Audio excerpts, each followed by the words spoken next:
ఆంధ్ర రాష్ట్రం అమరజీవి పొట్టి శ్రీరాములు వల్ల ఏర్పడిందని ఏపీ మంత్రి టీజీ భరత్ తెలిపారు. పొట్టి శ్రీరాములు 73వ వర్ధంతి కార్యక్రమాన్ని ఘనంగా నిర్వహించారు.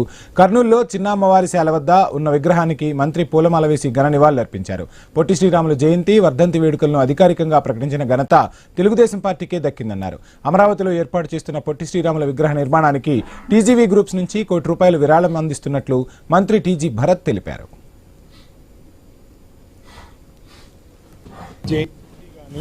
అఫీషియల్ ప్రోగ్రామ్స్గా డిక్లేర్ చేసింది ఎవరంటే మన తెలుగుదేశం పార్టీ. ఈరోజు ఎవరు వాళ్ళ రాష్ట్రాలు ఉన్నాయి అంటే తెలుగు వాళ్ళు మాట్లాడే వాళ్ళకి ఒక రాష్ట్రం, తమిళ్ వాళ్ళకి ఒక రాష్ట్రం, మరాఠీస్ ఇట్లాంటివన్నీ ఏర్పడిండేది main reason because of Potti Sriramulu గారు.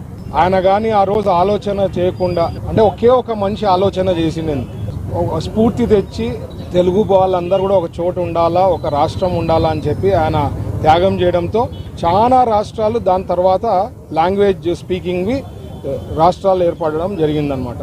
గొప్ప లీడర్ది ఒక ఆలోచన మేరకు చంద్రబాబు గారు మనకు అలాట్ చేసిన ల్యాండ్ అమరావతిలో అలాట్ చేసినారు కాబట్టి ఖచ్చితంగా మన వంతు మన టీజీవీ గ్రూప్ నుంచి ఎన్నో సహకారాలు అందిస్తున్నాం. నా తరఫున మా గ్రూప్ తరఫున ₹1 కోటి ఆ రోజు చెప్పడం జరిగింది.